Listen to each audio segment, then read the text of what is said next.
ఇంట్లో నా కథ.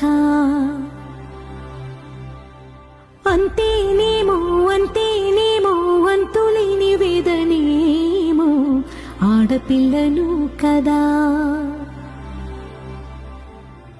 మళ్ళీ తిరిగి అడుగేసేది వచ్చిపోయే చుట్టూలానే.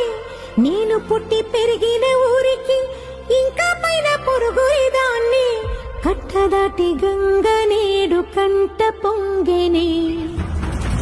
ఎంత ఎంత యాతనో ఎంత గుండె కోతనో ప్రాణమోలే పెంచుకున్న పిచ్చి నాన్నకు దూలమిరిగి భుజము